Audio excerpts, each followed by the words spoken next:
அன்புநேயர்களே, இலங்கையின் காவல்துறையினர் மத்தியில் மிகப்பெரிய ஒரு ஆச்சரியம் இல்லை, அதிர்ச்சி, மிகப்பெரிய தலைகுனிவு, மிகப்பெரிய கேவலம் என்னவென்றால், களுத்துறையின் முன்னாள் தலைமை இன்ஸ்பெக்டர் அவர் சொல்றால், இந்த பெரிய பெரிய ஊர்களில் இருந்து ஹெட் குவார்டர்ஸ் இன்ஸ்பெக்டர் சொல்லுவாங்க, அவர் ஓஐசி தான். ஓஐசி என்கின்ற போது அது ஒரு 1 ஸ்டார் காரங்க, 2 ஸ்டார் காரங்களாம் இருக்கலாம். இது அவருடைய தோள்பட்டையில் 3 ஸ்டாருடன், 3 நட்சத்திரத்துடன் இருக்கின்றவர். வெயிட்டிங்ல அவர் ஒரு ஏஎஸ்பிக்கு எதிர்பார்த்து கொண்டிருப்பவர் தான் ஹெட் குவார்டர்ஸ் இன்ஸ்பெக்டர் சொல்லுவோம், HQI. அவன் பாதி என்ன செஞ்சுக்கிறான், ஒரு பாதாள உலகக்காரனுக்கு மிக அதிக அளவான ஆயுதம் சப்ளை பண்ணிக்கிறான். களுத்துறை தெற்கு பகுதியாமல் எவ்வளவு கேவலம் பாத்தீங்களா? ஒரு நாட்டுக்குள்ள, எந்த நாடு சிங்கள தேசம் என்று சொல்றீங்க, நீங்க எந்த அளவுக்கு உங்களோட மக்களை பாதுகாக்கணும்? ஒரு பக்கத்தால இந்த போதையை கொண்டு இந்த மக்களை அழிக்கிறீங்க, ஒரு பக்கத்தால இது யாரு இதெல்லாம் செய்யற உங்க சிங்களவன் தான், நாங்க கிடையாதுங்க, எங்களை சொல்லி வர்றாங்க. உங்களோட மக்களை நீங்க பாதுகாக்க வக்கில்ல கேவலம் கட்டவன்கள் எல்லாம் யூனிவத்தை மாட்டிக்கிட்டு எவ்வளவு பெரிய கேவலம் பாருங்க. சட்டவிரோத ஆயுத கடங்கொண்டு, அதாவது களுத்துறை தெற்கு காவல் நிலையத்தில் இருந்து சப்ளை பண்ணப்பட்ட ஒரு பாதாள உலக காரன், அண்டர்வேல்ட் காரன். இது இப்ப இன்றைக்கு உலக செய்தியெல்லாம் போகுது. எப்படி போகுது? அதாவது சரியா சொல்ல போனால், Sri Lankan OIC supply weapons for the underworld, அப்படிதான் போகுது. அப்படிதான் நாளைக்கு உலகம் எல்லாம் போகுது. அப்ப பாருங்க, அண்டர்வேல்ட் காரனுக்கு ஒரு யூனிவர்காரன், அதுவும் ஒரு 3 ஸ்டார் ரேங்க்ல உள்ள ஒருத்தன், எப்படி சொல்ல வர, அவன் நெஞ்சுக்கிறான், சப்ளை பண்ணிக்கிறான் கேவலம் கட்டு. முழு இலங்கையில் இருக்கிற ஒட்டுமொத்த 4 படையும் அச்சம், அதாவது என்ன, அடங்கி ஒடுங்கி போய்க்கிறாங்க. களுத்துறை தெற்கு காவல் நிலையத்தின் முன்னாள் தலைமை பொறுப்பு ஆய்வாளர், ஹெட் குவார்டர்ஸ் இன்ஸ்பெக்டர் HQI, ஒரு பாதாள உலக உறுப்பினருக்கு துப்பாக்கிகள் மற்றும் வெடிமருந்துகளை வழங்கியதாக கூறப்படும் சம்பவம் குறித்து இலங்கை காவல்துறையினர் மத்தியில் மிகப்பெரிய அதிர்ச்சி ஏற்பட்டிருக்கிறது. இன்று மாலை முதல் கடந்த அக்டோபர் 14ஆம் தேதி களுத்துறை நாகுடாவில் துப்பாக்கிகளுடன் ஜபானா என்று அழைக்கப்படும் ருஷிரா கபிஷான் எதிரிசிங்க என்ற பாதாள உலக நபரை, பாதாள உலக சாண்டியனை, இல்லாட்டி பயங்கரவாதி அனல்ல பாதாள உலகம், அந்த பயங்கரவாதிய காவல்துறை STF கைது செய்த போதுதான் இந்த குட்டு அம்பலமாக இருக்குது. பாருங்க, அவனுடைய வீட்டில் நடத்தப்பட்ட சோதனை. இந்த ஜபானாவா, என்ன பேர் அவன்? ஜபானா. பாருங்க, ஒரு முஸ்லீம் பேரு மாதிரி இருக்கு கிட்டத்தட்ட. பாருங்க, எல்லாத்துக்குமே முஸ்லீமும் தமிழும் தான் யூஸ் பண்ணுங்கடா. இந்த மாதிரி யாருமே நம்ம ஆளுங்க செய்யலங்க. அவனது வீட்டில் நடத்தப்பட்ட சோதனையில் வெளிநாட்டில் தயாரிக்கப்பட்ட 12 போர் துப்பாக்கி, எப்பா பாருங்க, ஒரு ஏர் பிஸ்டல், ஒரு ஷாட்கான் பாட், ஒரு ஜோடி கைவிலங்கு. இவனுக்கு என்னது கைவிலங்கு? இவன் போலி போலீஸ் என்று சொல்லி, அதாவது அந்த பணக்காரங்களோட வீட்டுல உங்களை செக் பண்ண போறோம், கைது செய்யலாம், ரோட்ல விடலாம். அது கணக்க வில்லங்கம் இருக்குது. நம்ம இந்த பாட்டுக்கு மட்டும் கொண்டு போயிட்டு இதுக்கு பின்னால 3 பாட்டு வரும், மிக சீக்ரெட் பாட்டுகள், அதையும் பார்க்கலாம். கைவிலங்குகள் மற்றும் 39mm, எப்பா பார்த்துக்கொள்ளுங்க, 38 மற்றும் 12-4 வகைகள் மற்றும் 70க்கும் மேற்பட்ட தோட்டாக்கள் கண்டுபிடிக்கப்பட்டுள்ளது. இது எப்படி இருக்குது? சந்தேக நபர் களுத்துறை தெற்கு காவல்துறையிடம் ஒப்படைக்கப்பட்ட பின்னர் விரிவான விசாரணையின் போது தனது வசம் இருந்த துப்பாக்கிகள் மற்றும் வெடிமருந்துகளை களுத்துறை தெற்கு காவல்துறையின் முன்னாள் தலைமை அதிகாரி HQI ருவான் விஜயசிங்க தனக்கு வழங்கியதாக அண்ணன் தெரிவிச்சிருக்கிறார். பூசிய கொடுத்த எல்லாம் மந்திரிமே. அப்ப அதாவது பூசியா ஒன்று இருக்குல்ல, STF பூசியெல்லாம் மிச்சம் மோசமா இருக்கும், தெரியும் தானே? அதாவது புலிகளுக்கும் STF-க்கும் தான் மிகப்பெரிய ஒரு இறுக்கமான போர் நடக்கும். 2 பேரும் 2 திராசுல போட்டால் சமனாக பார்க்கலாம். அந்த அளவுக்கு STF கொஞ்சம் நல்லவங்க. அதாவது போர்ல நமக்கு நல்லவங்க கிடையாது, அவங்க போருக்கு அவங்க ஓகே தான் சொல்லலாம். சந்தேக நபரின் கூற்றுக்களை உறுதிப்படுத்தும் வகையில் விசாரணை அதிகாரிகள் அவரது மொபைல் போனில் அவன் களுத்துறை அதிகாரிகளுடன் நெருங்கிய தொடர்பில் இருப்பதை காட்டும் புகைப்படங்களை கண்டறிந்துள்ளனர். அதிகாரி அதிகாரபூர்வ சேவை அவர் இடுப்புல சொருகி இருப்பார்ல, சார்ஜனுக்கு மேல்பாட்ட எல்லோரும் அவங்க விரும்பினா அவங்க ஒரு பிஸ்டல் எடுத்துக்கொள்ளலாம். சார்ஜன் அதாவது இலங்கை போலீஸ் படையில உத்தியோகபூர்வமாக தங்களோட பாதுகாப்புக்கு அவங்க இடுப்புல சொருகிக் கொள்ளலாம். அப்படி அந்த சேவையுடைய துப்பாக்கிய இந்த நாதாரி ஜமானா இதுல அவன் இடுப்புல இருந்திருக்குது. யாரு உனக்கு அவன் மாமன் மச்சானா ஒன்னும் உள்ள போடணும் இல்ல.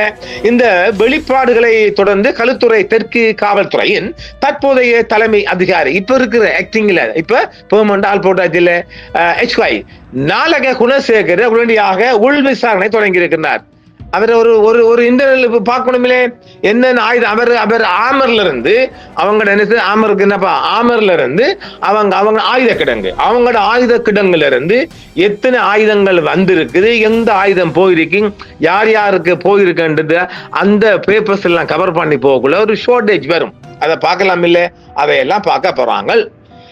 இந்த வெளிப்பாடுகளை தொடர்ந்து என்னது அவர் IPS தெரியல இன்றைக்கு தான் ரெப்பைன்மெண்ட் பண்ணப்பட்டிருக்காரா உடனடியாக உள் விசாரணை தொடங்கி உள்ளார். விசாரணையின் போது காவல்துறை ஆயுத கிடங்கில் சார்ஜன் இன் பொறுப்பு அது ஒவ்வொரு இந்த ஸ்டோருக்கும் இந்த மாதிரி இந்த ஆயுத கிடங்குகள் அந்த ஆமருக்கெல்லாம் சார்ஜன் தான் பொறுப்பா இருப்பார். எப்பவும் அந்த சார்ஜன் பொறுப்புல முன்னாள் தலைமை ஆய்வாளர் ஆயுத கிடங்கில் இருந்து துப்பாக்கி எடுத்து சென்று பின்னர் கொண்டு வருவேன் என்று உறுதியளித்து ஒப்புக்கொண்டார்.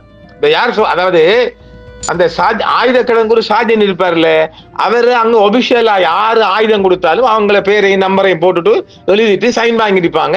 அதுல அந்த லிஸ்ட பார்த்த போல இந்த HY இருக்காருல்ல அந்த ஆயுதம் எடுத்திருக்கார், இந்த சொல்லப்பேர ஆயுதம் எடுத்திருக்கார், புறவு சாரண்டு கொண்டு போயிருக்கார், இன்னும் ஒப்படைக்கல் அந்த ஆமருக்கு பொறுப்பான சார்ஜன் ஒப்புதல் வாக்கு மூலம் கொடுத்திருக்கார். இவர் ஆனர் இது ஒரு வலுவான சாட்சி. போதுமா ரைட். 2002ஆம் ஆண்டு நீதிமன்ற உத்தரவின் பேரில் காவல்துறையினரால் காவலில் எடுக்கப்பட்ட இந்த துப்பாக்கி தொடர்பாக 2012 முதல் காவல்துறை பதிவுகளில் எந்த பதிவுகளும் இல்லை என்பது மிக கடுமையான பிரச்சனையாக எழுந்திருக்குது. பாத்தீங்களா, ரெக்கார்ட் இல்ல. இவங்களும் தான் நாட்டு மக்கள். அதாவது நீங்க எங்க சிங்கள இந்த தமிழ் முஸ்லிம் மக்கள் அழிக்க வரல, உங்க சிங்கள மக்கள் அழிக்க வந்தீங்கடா நாதாரிகளா தேய்களா. அரே ஒரு சிறிய நாட்டுக்குள்ள நீங்க மட்டும்தான் பௌத்தன் என்று சொல்லிக்கிட்டு இப்ப உலகம் முழுவதும் பௌத்தன் இருந்தாலும் சிங்கள மொழி பேசுற இந்த நாட்டுக்குள்ள நீங்க மட்டும்தான். அப்ப உங்களோட இனத்தை நீங்க எப்படிடா பாதுகாக்கணும்? நீங்க அழிக்க வந்த பன்னாட பரதேசிகளா தேய்களா உங்களை எல்லாம் சுட்டு தள்ளுண்டா. உண்மையிலே என்ன போல ஆட்கள் இருந்தா எனக்கு உண்மையிலேயே ஆட்சியின் அதிகாரம் கையில் இருந்தால் இவங்களுக்கு எல்லாம் மாசக்கணக்கு வருஷக்கணக்கு போடாம ஸ்பெஷல் நீதிமன்றம் ஒன்று போட்டு இந்த மாதிரி கேஸ் எல்லாம் வித்தின் 6 மந்த்க்குள்ள அடிச்சுடு. ஒத்தாடியா சொற்கண கொடுக்கல, சொட்டா கொடுத்து நெத்தில போயிட்டே தாரு. அத வடகொரிய ஜனாதிபதி மாதிரி இருக்கணும். கூட்டிக்கு அந்த கையை கொடுத்து போட்டு கீழே பங்கள போட்டு கொண்டு வருவேன். இவனுக்கு எல்லாம் என்ன சோர்வோட கிடக்கு. அதாவது ஒரு ஒரு ஒரு ஒரு மனசாட்சி உள்ள அதிகாரியா இருங்கல்லண்டா. இந்த சிங்கள மக்களும் பாவம் இல்லையா? சிங்கள மக்கள் அழிச்சு போட்டு இந்த நாட்டு முஸ்லிம் தமிழ் மக்களும் ஆள முடியுமா? அது எல்லாம் முடியாத காரியம்.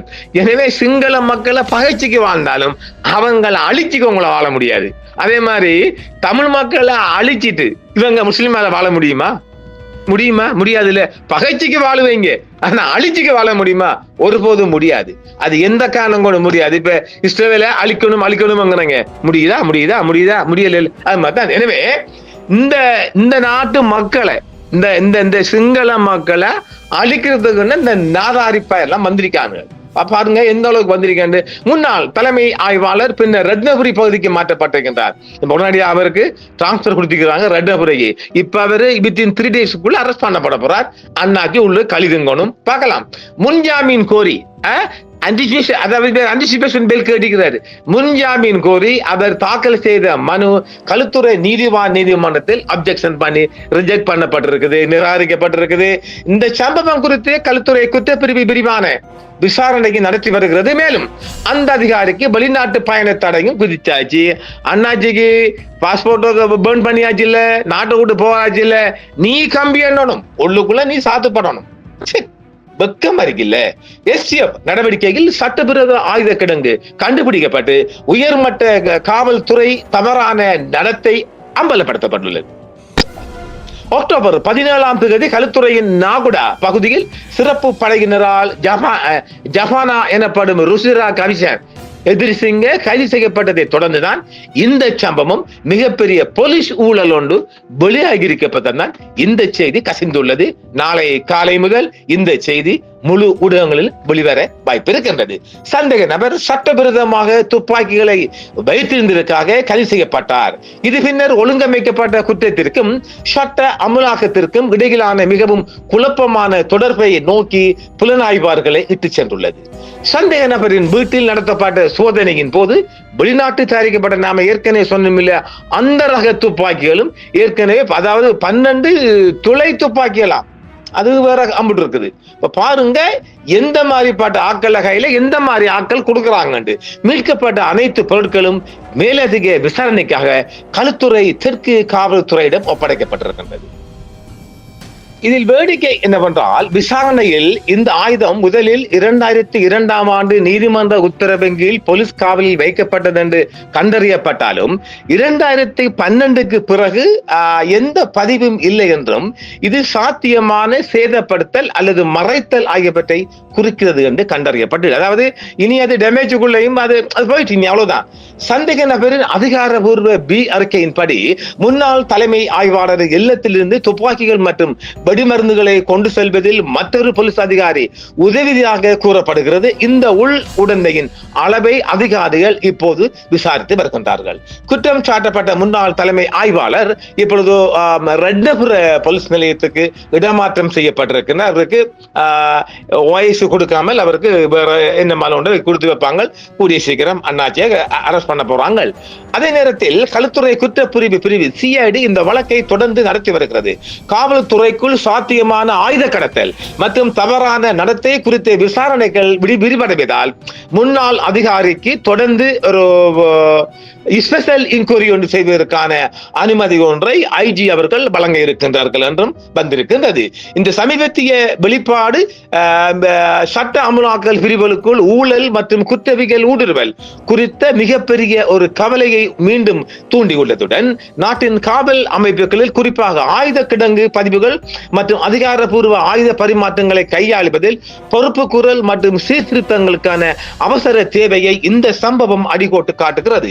இதே நேரம் நாடு முழுவதும் உள்ள காவல் நிலையங்கள் மற்றும் ராணுவ தளங்கள், நேவி தளங்கள், விமான தளங்கள் ஆகியவற்றின் ஆயுதம் சம்பந்தமான ஒரு டெஸ்டிங், அதாவது ஆயுத எண்ணிக்கை கவுண்டிங் பண்ண சொல்லி ஐஜி ஏற்கனவே 2 கிழமைக்கு முன்பு உத்தரவிட்டிருக்கின்றார்.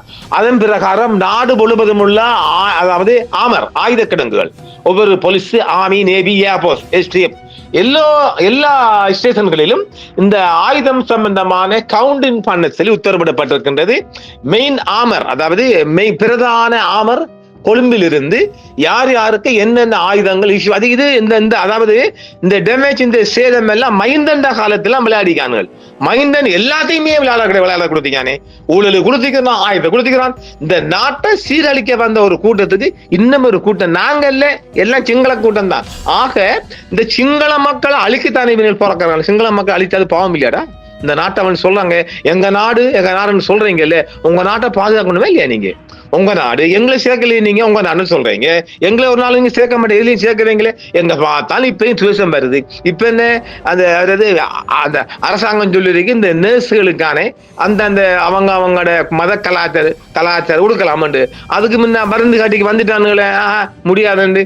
அப்ப சின்ன விடயங்களுக்கு எல்லாம் மருந்து கட்டுக்கு வாரீங்க, இந்த மாதிரி விடயங்களை மருந்து கட்டுக்கு வர மாட்டேங்களா? பாப்போம். இவனாவது ஒரு மஞ்ச உடுத்தவன் வாங்கலன், இதுக்கு எதிர்ப்பா நில்லுங்களே பாப்போம். அதுக்கெல்லாம் கம்மனு நிற்பானுங்கள். எதுக்கு கொடுக்கணும் எதுக்கு பிடிக்கணும்னு தெரியாம சும்மா அலமோது இந்த மொட்டை வம்சங்கள்.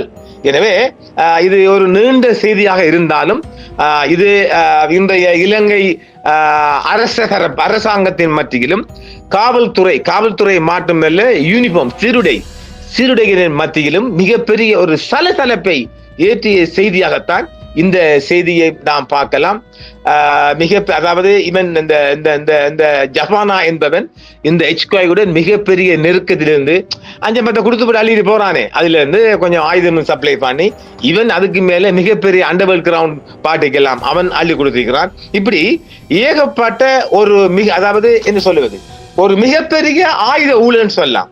இது எப்படி இப்ப நேற்றெல்லாம் கஞ்சாவை பார்த்தோம், போதை வஸ்தை பார்த்தோம், ஆயுதத்தையும் பார்க்கணும் இல்ல, இன்னும் என்ன பார்க்கணும்? இப்ப பார்க்க வேண்டிய ஒரே ஒன்று என்னென்றால் இந்த அண்டர்வேர்ல்ட் பார்ட்டியால கொலை செய்யப்பட்டு புதைக்கப்பட்ட எலும்பு கூட்டம் மட்டும் பார்க்க போறோம். மத்த எல்லாம் வந்துட்டானே, கஞ்சா வந்துட்டு, போதை பஸ் வந்துட்டு, ஆயுதம் வந்துட்டு, அந்த வெள்ளிக்கிழமை சேர்மனை சுட்டவனை அரெஸ்ட் பண்ணியாச்சு, எல்லாமே வெளிவந்திருக்குது. வெளிவர வேண்டியதுகள் இவனுகள் இந்த மிஸ்ஸிங் பார்ட்டிக்குள்ள ஏதோ எப்போதோ சுட்டுக் கொல்லப்பட்ட அல்லது கடத்தப்பட்ட அல்லது ஏதோ ஒரு வகையில் டேமேஜ் பண்ணப்பட்ட எலும்பு கூட்டம் மட்டும் அதையும் பார்க்கலாம். பார்ப்போம். மீண்டும் மற்றொரு ஆதங்கமான ஒரு வீடியோவில் சந்திப்போம். நன்றி நேயர்களே. எமது ஆதங்கத்தை வேறு எப்படி சொல்லலாம்? அடே, நீங்க சிங்கள மக்கள் உங்களோட சிங்கள தேசம் சொல்றீங்க. இவன் யூனிஃபார்ம் போட்ட ஒருத்தன் கொஞ்சம் ஒரு பிசியா ஒரு சரி வந்திருக்கணும் இவனை பார்த்தால். அப்ப இவன் வந்த அடுத்த ரேஞ்ச் எஸ்எஸ்பி வரையும் போக வேண்டிய ஒருத்தன் ஒரு தப்பான பாட்டுக்கு, அதுவும் அது அந்த என்ன சிங்கள மக்களை மோசமாக்குற ஒரு குரூப்புக்கு இப்படி குடுத்திக்கானண்டா நம்ம ஆதங்கத்தை வேற எப்படி சொல்லலாம்? மனிதர்களே, மீண்டும் சந்திப்போம். என்றும் உங்களுடன் சன்ரைஸ் இந்தியா டிவி சப்ஸ்கிரைப் பண்ணுங்கள், பெல் பட்டனையும் கிளிக் செய்யுங்கள். உங்கள் ஆதரவே எங்கள் சேவை. ஆதரவு தாருங்கள், அரவணைப்போம். மறக்காம சர்ப்ரைஸ் பண்ணுங்க. தேங்க்யூ.